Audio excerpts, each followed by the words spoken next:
नमस्कार, times of Swaraj में आप सबों का स्वागत है और मैं हूं संतोष सिंह। मुख्यमंत्री जी, जरा इनकी भी सुनिए। सब कुछ आप ही का किया हुआ है और हमें लगता है कि कहीं न कहीं जो आपने किया है और जो ब्यूरोक्रेसी करने जा रही है, उसमें कुछ न कुछ ऐसा गैप हो रहा है, मतलब कम्युनिकेशन गैप हो रहा है, जिस वजह से आप तक चीज़ें सही तरीके से नहीं पहुँच रही हैं। यही स्थिति आपके पार्टी के नेताओं का है और आपके सहयोगी बीजेपी के साथ भी यही समस्या है कि जरा इन चीज़ों को समझिए। जो शिक्षक नियुक्ति को लेकर आपने जो प्रक्रिया अपनाई, उस प्रक्रिया के दौरान आपने क्या-क्या किया है, ज़रा उसका मूल्यांकन खुद करिए।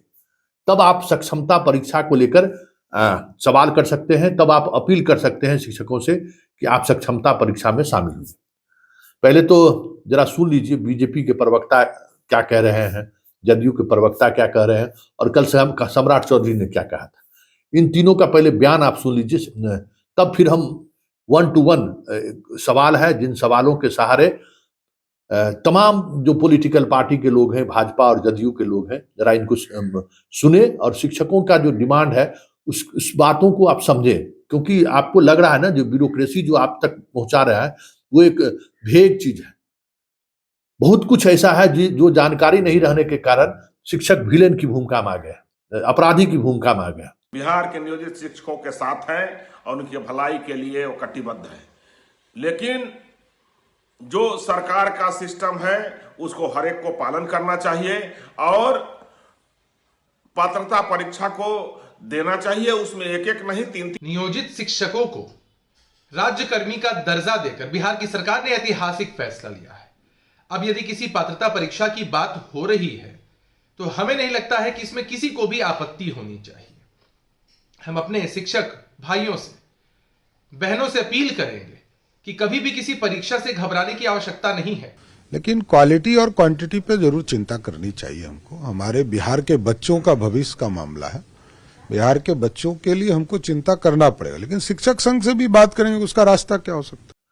और इसलिए क्या हुआ है 2003 से लेके अभी तक, वो समझना जरूरी है। हम पॉइंट टू पॉइंट इस पर बात करेंगे आपसे, पॉइंट टू पॉइंट आप तक वो ये बात रखेंगे, तब आप समझ सकते हैं कि ये जो शिक्षक को जो सक्षमता परीक्षा लेने की जो बात हो रही है ना, ये पूरी तौर पर बेईमानी है।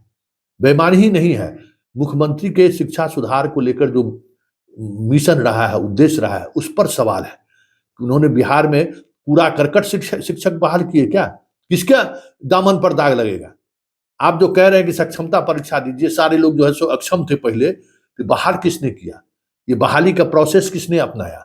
इसका मतलब ये जितने कूड़ा करकट लोग आए हैं, जिम्मेवार आप हैं, तो आप अपनी जिम्मेवारी पहले आप अपने आप को सक्षम बनाइए। माफी मांगिए बिहार की जनता से, 14 करोड़ जनता से, कि हमने आपके बच्चों के भविष्य के साथ खिलवाड़ किया है। हम कूड़ा करकट जो जिसको कुछ पढ़ने लिखने नहीं आता था उसको बहाल कर दिए और वो आपके बच्चों का भविष्य चौपट कर दिया। ये पहले तो माफीनामा आपका होना चाहिए ना।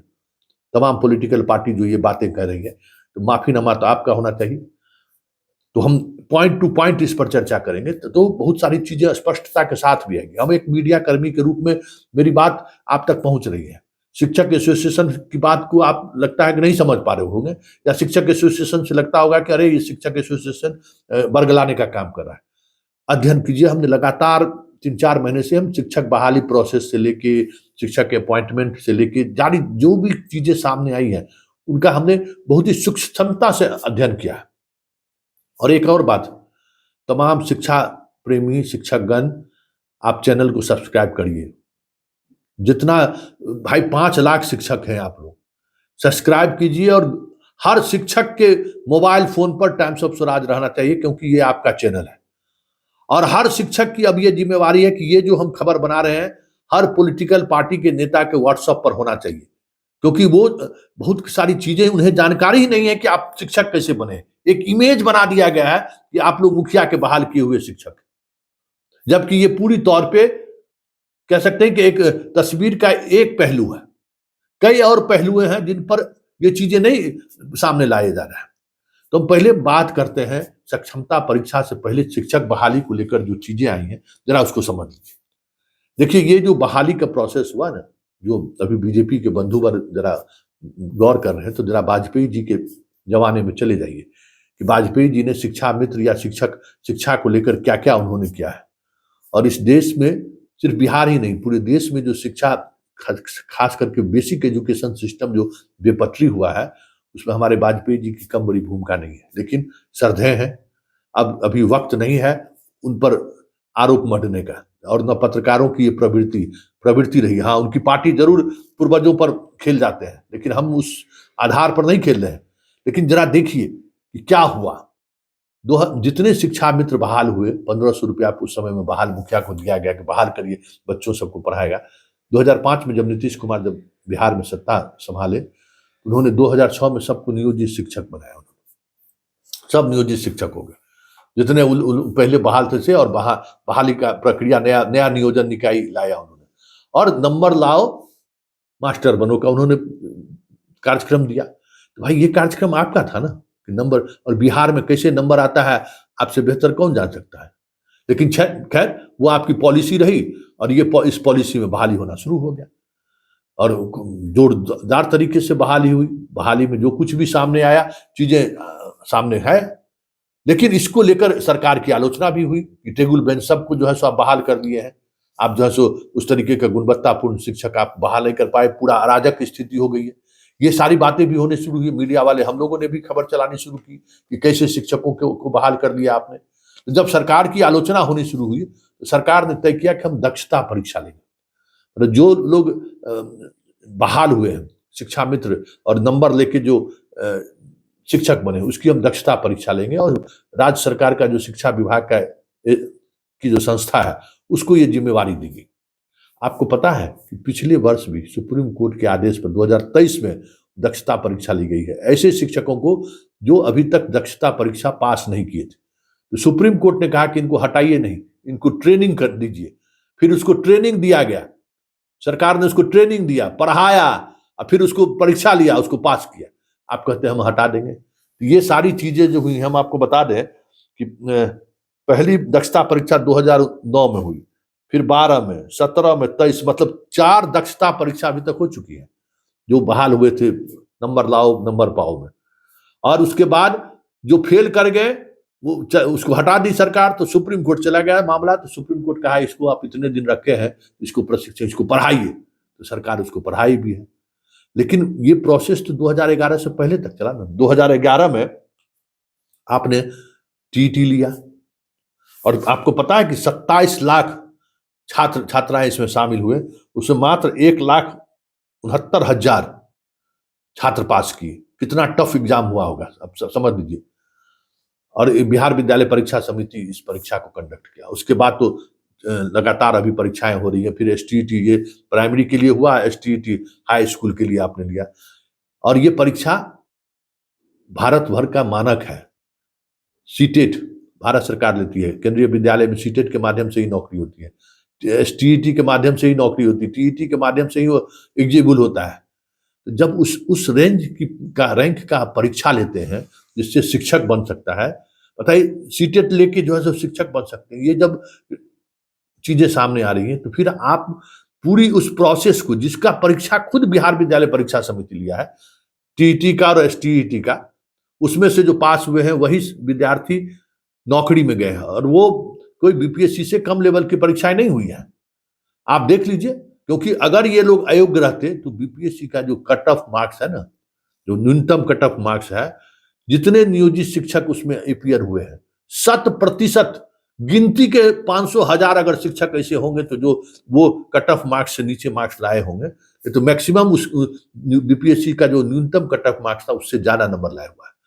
तो जो भी प्रवक्ता पॉलिटिकल पार्टी के लोग ये बोल रहे हैं, या सरकार तक ये बात जानी चाहिए कि ये जो नियोजित शिक्षक है ना, वो आपको दक्षता वाला नहीं है।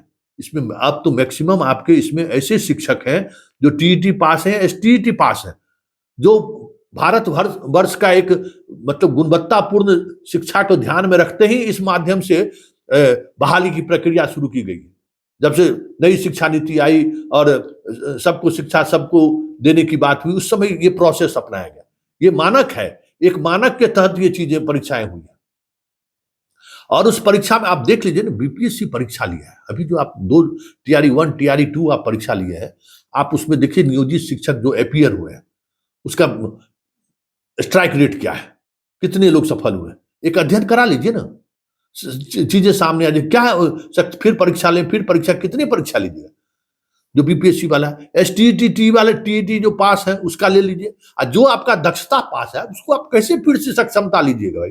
आप ही दक्षता परीक्षा 4-4 बार लिए हैं इस प्रदेश में कि भाई आप योग्य हैं कि नहीं, और जो दक्षता परीक्षा पास नहीं किया उसको हटाए, सुप्रीम कोर्ट से बहाल हुआ, फिर आप उसको पढ़ाए, फिर परीक्षा में पास किए, तो फिर ये क्या है, ये समय की बर्बादी है, समय की बर्बादी है। और जो शिक्षा व्यवस्था पटरी पर है उसको उतारने की कोशिश हो रही है। अब बताइए, आप परीक्षा लीजिएगा, 3 जिले का चॉइस लीजिएगा, ये 8 साल 10 साल 15 साल से नौकरी में है, 20 साल से नौकरी में है, इनको आप विस्थापित कर दीजिएगा, कहीं क्या रहेगा भाई। शिक्षक है ना, कोई बीडीओ सीओ है, थानेदार है, भाई किसी को बोल देगा कि ट्रक भेज दो, सामान सब हमारा पहुंचा देगा, गाड़ी आ जाएगा, उसको चढ़ा के बाल बीवी बच्चा को लेकर जाके थाना में बैठा देगा, बीडीओ सीओ के यहाँ बैठा देगा। ऐसा तो है नहीं। शिक्षक जो है सबसे आपके सिस्टम का सबसे कमजोर अंग है, सबसे, लेकिन सबसे ज्यादा चीजें इन्हीं पर आधारित है आपका। ये चीजों को आप समझिए मुख्यमंत्री जी, ये जो ब्यूरोक्रेसी जो आपको फीडबैक दे रहा है ना, वो सत्य नहीं है। और तमाम पॉलिटिकल पार्टी के लोगों तक ये बातें समझ में आनी चाहिए कि 2005 में जब नई सरकार बनी और उसके बाद शिक्षा को लेकर जो आप काम कर रहे हैं उसका आधार क्या है, कैसे आपने बहाल किया, इसका जब आप अध्ययन करेंगे, 2003 से अभी तक जितनी नियमावली बनी है उस नियमावली का मुख्यमंत्री जी अध्ययन कर लीजिए, एक कमेटी बना दीजिए ना, वो कमेटी अध्ययन कर ले, बार बार परीक्षा ले के इसकी सक्षमता, कभी दक्षता जांच करके क्यों इन लोगों को अपमानित करते हैं। अपमानित करना हुआ ना, ये अपमानित करने का मतलब क्या है, क्यों अपमानित, ये अपने शिक्षक है, ध्यान इस पर देना चाहिए ना कि पढ़ाई कैसे हो, पढ़ाई का बेहतर कैसे हो, गुणवत्तापूर्ण पढ़ाई के लिए और क्या क्या विकल्प हो सकता है, उस पर आप दिमाग लगाइएगा ना, चर्चा कीजिएगा। लाइब्रेरी का क्या भूमिका हो सकता है, वैकल्पिक शिक्षा व्यवस्था जो आप कह रहे हैं कि हम गुणवत्तापूर्ण व्यवस्था करेंगे, उसमें लाइब्रेरी की क्या भूमिका है, खेल कूद की क्या भूमिका है, एक्स्ट्रा एक्टिविटी के लिए क्या क्या चीज होनी चाहिए स्कूल में, जैसे आप भेजते हैं ना बाहर बच्चों को भेजते हैं घूमने के लिए, बहुत अच्छी बात है। इस तरीके की चीजों को सोचिए, उसको आगे बढ़ाइए। स्कूल का जो इंफ्रास्ट्रक्चर है उसको कैसे मजबूत करें, आपका जो ये जो सिस्टम है जो आप पढ़ाते हैं कम टीवी स्क्रीन पर, क्या जबरदस्त कंसेप्ट है वो, उसको गांव गांव तक पहुंचाइए। तो लगे हुए मास्टरें कम जांच करेंगे, अरे भाई आप क्या जांच कीजिएगा, जांच कीजिएगा जितना शिक्षा मंत्री है उसको कहिए इस्तीफा देने के लिए, जितना इससे पहले जितना शिक्षा विभाग के सचिव रहे हैं, प्रधान सचिव रहे, उनको कहिए इस्तीफा देने के लिए। क्यों गोबर गणेश सबको बहाल कर दिया, अगर ये लोग गोबर गणेश हो तो क्यों इसकी सक्षमता परीक्षा लेने की जरूरत पड़ी। तो ये सारी बातें हैं, इन बातों को गौर करने की जरूरत है। और हमें लगता है कि जिस तरीके से विभाग काम कर रही है, ऐसा लग रहा है जैसे शिक्षक बनना इस प्रदेश में गुनाह है।